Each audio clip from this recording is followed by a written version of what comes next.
Hi friends, ప్రపంచంలో ఇంటర్నెట్ని ఎక్కువగా వాడే దేశాల్లో చైనా మొదటి స్థానంలో, భారతదేశం రెండో స్థానంలో ఉంది. ఇండియా ప్రపంచంలోనే రెండో అతిపెద్ద టెలికమ్యూనికేషన్ మార్కెట్. మన దేశంలో ఇంటర్నెట్ కనెక్షన్ల సంఖ్య 851 మిలియన్ వరకు చేరింది. ట్రాయ్ ప్రకారం జియో లాంచ్ కావడానికంటే ముందు ప్రతి ఇండియన్ నెలకు సగటున 154 MBల డేటాను మాత్రమే వాడేవాడు. కానీ జియో లాంచ్ అయిన తర్వాత ఈ యూసేజ్ 100 టైమ్స్ పెరిగింది. ఒక నెలకు సగటున 15.8 GB డేటాను వాడే స్థాయికి చేరారు. ఇంటర్నెట్ని ఇంత ఎక్కువగా వాడడానికి గల ముఖ్య కారణం తక్కువ ధరకే ఇంటర్నెట్ అందరికీ అందుబాటులోకి రావడం. 2015 తర్వాత ఇంటర్నెట్ ధరలు చాలా తక్కువగా పడిపోయాయి. ఈ ధరలు అందరినీ ఆశ్చర్యానికి గురిచేశాయి.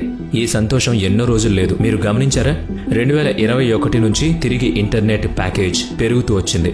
ఈ సమయంలో చాలా ఇండియన్ టెలికాం కంపెనీలు ఈ రంగం నుంచి వైదొలిగాయి. మిగిలిన కొన్ని కంపెనీస్ చాలా విస్తృతంగా వ్యాపిస్తున్నాయి. అంతేకాదు, రాబోయే రోజుల్లో ఇంటర్నెట్ ని ఉపయోగించడానికి చాలా డబ్బులు వెచ్చించాల్సి ఉంటుంది కూడా. వీటి వెనుక ఉన్న కారణాలు మరియు గవర్నమెంట్ యొక్క కొన్ని పాలసీల వల్ల కలిగే నష్టాల్ని ఈ వీడియో ద్వారా తెలుసుకునే ప్రయత్నం చేద్దాం. 2030 వరకు ఇండియాలో ఇంటర్నెట్ యూజర్స్ యొక్క సంఖ్య 1.3 బిలియన్కు చేరుకుందని నిపుణులు అంచనా వేశారు. కానీ ప్రస్తుత పరిస్థితుల్లో ఆ సంఖ్యను చేరుకోవడం అసాధ్యమని చెప్పుకోవచ్చు. ఎందుకంటే ఈ సెక్టర్ కొన్ని సంవత్సరాల్లోనే చాలా గ్రోత్ ని సంపాదించింది. కానీ ప్రస్తుతం ఆ గ్రోత్ కి బ్రేక్ పడింది. దీనికి ముఖ్య కారణం టెలికమ్యూనికేషన్ కంపెనీలు పూర్తిగా ఖర్చుల్లో మునిగిపోయాయి. ఈ పరిస్థితుల్లో ఇండియాలోని టెలికాం కంపెనీస్ అన్నీ స్ట్రెస్లోకి వెళ్లిపోయాయి. ఇలా ఎందుకు జరిగిందో అర్థం చేసుకోవడానికి మనం ముందుగా ఇంటర్నెట్ లేదా ఫోన్ను ఉపయోగించి కాల్ లేదా మెసేజ్ చేసినప్పుడు జరిగే ప్రాసెస్ మరియు టెక్నాలజీ ఏ విధంగా పనిచేస్తుందో తెలుసుకోవాలి. నేటికి 30 సంవత్సరాల క్రితం మనం ఎవరితోనైనా మాట్లాడాలనుకుంటే టెలిఫోన్ని ఉపయోగించేవాళ్ళం. ఒక టెలిఫోన్ నుంచి మరొక టెలిఫోన్కి మధ్యలో వైర్ కనెక్షన్ అనేది ఉండేది. ఇవి వైర్ ఆధారంగా పనిచేసేవి. కానీ ప్రస్తుతం అంతా వైర్లెస్గా మారింది. మన ఫోన్ నంబర్ను టైప్ చేసి కాల్ బటన్ ప్రెస్ చేసిన తర్వాత ఒక ఎలక్ట్రానిక్ సిగ్నల్ మన ఫోన్లో నుంచి యాంటీనాకు చేరుతుంది. యాంటీనాకు చేరుకున్న సిగ్నల్ని ఎలక్ట్రోమాగ్నెటిక్ వేవ్ లాగా మారుస్తుంది. దీని తర్వాత ఏర్పడిన ఎలక్ట్రోమాగ్నెటిక్ వేవ్స్ ఫోన్కు దగ్గరగా ఉన్న టవర్ను చేరుకుంటాయి. ఒకవేళ ఆ టవర్ దగ్గర ఎటువంటి ఇన్ఫర్మేషన్ లేకపోతే ఆ కాల్ రిసీవర్కు చేరదు. అందుకోసమే ప్రతి సిటీలో మొబైల్ స్విచ్చింగ్ సెంటర్ MSCని ఏర్పాటు చేస్తారు. MSC దగ్గర ప్రతి సబ్స్క్రైబర్ యొక్క వివరాలుంటాయి.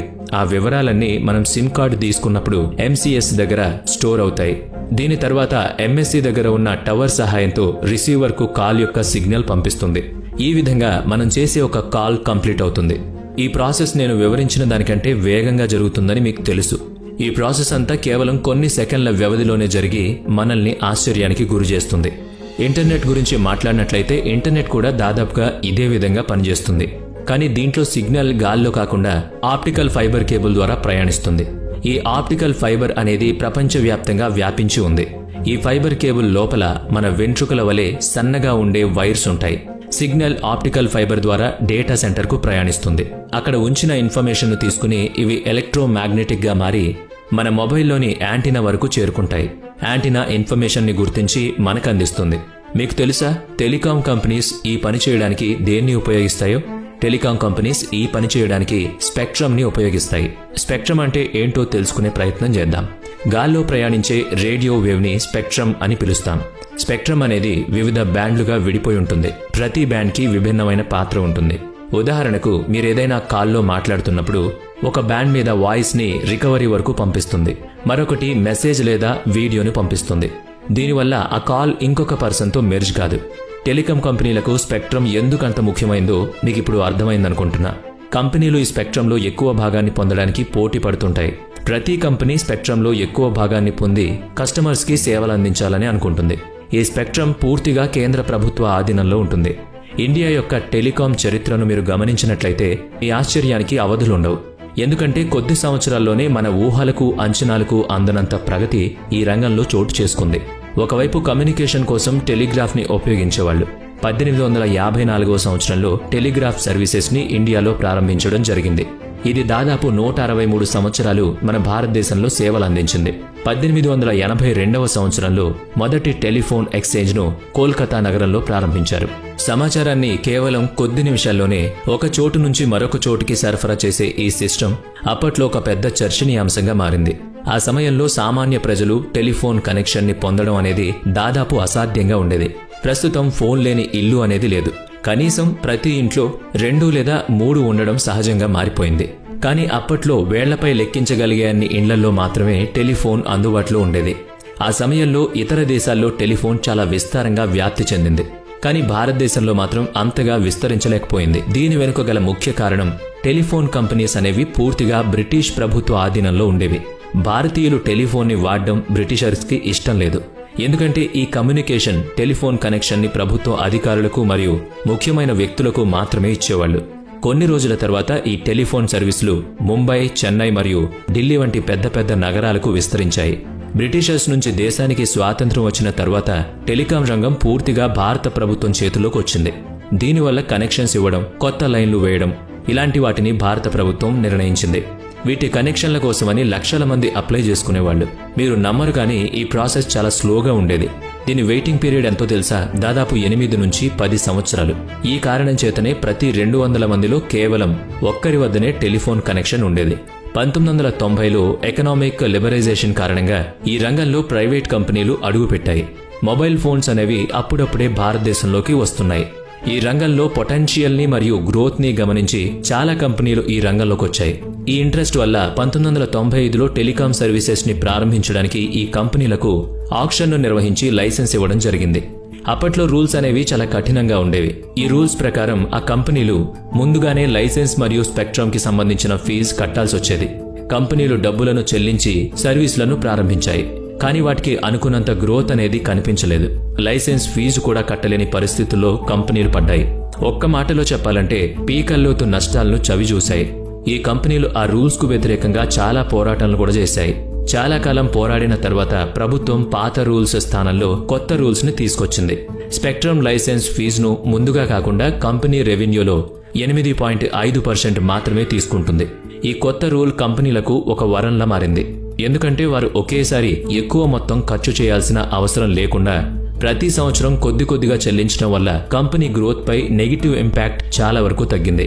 ఈ కారణం వల్ల ఇండియా టెలికాం సెక్టర్లో ఒక పెద్ద రెవల్యూషన్ మొదలైంది.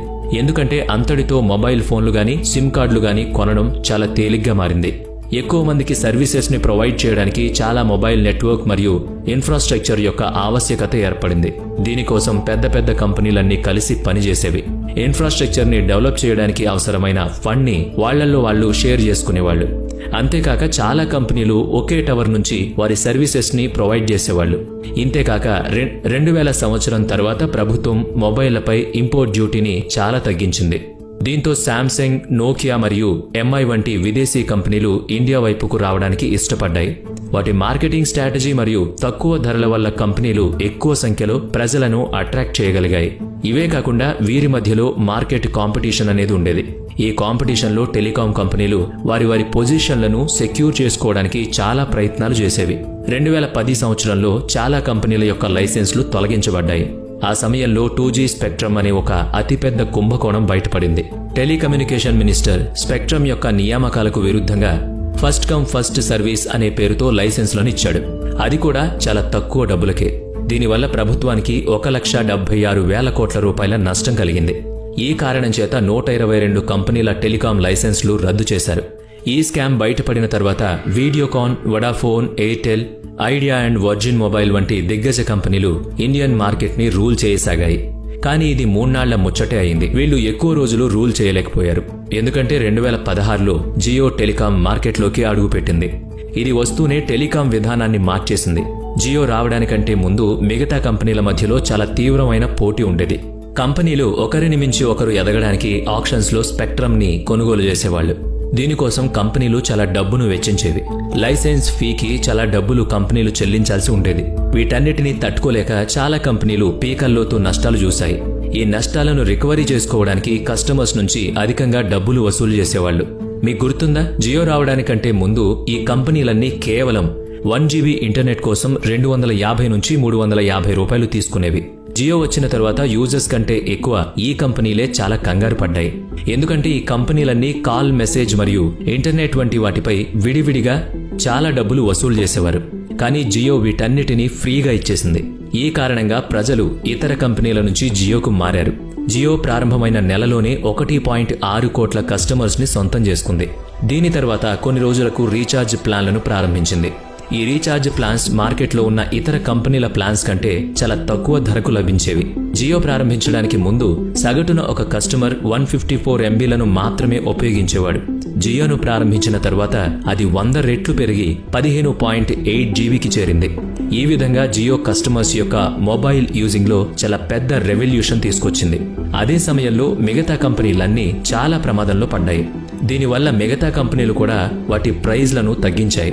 ఇలా తగ్గించుకోవడం వల్ల అవి ఎక్కువ రోజులు సర్వైవ్ అవ్వలేకపోయాయి.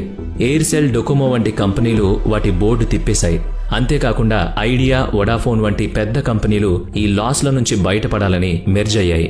ఈ విధంగా టెలికాం రంగంలో కేవలం 4 కంపెనీలు మాత్రమే బ్రతికున్నాయి. అవి ఎయిర్టెల్, విఐ, జియో మరియు బిఎస్ఎన్ఎల్. కేవలం 1-2 కంపెనీలు ఉండడం వల్ల రానున్న రోజుల్లో అవి మనందరినీ శాసించనున్నాయి. అవి నిర్ణయించిన ధరకే మొబైల్ ప్లాన్స్ ని తీసుకోవాల్సి వస్తుంది కూడా. ఈ విధంగా కొన్ని కంపెనీల యొక్క మోనోపొలీ ఏ సెక్టర్లో కూడా మంచిది కాదు.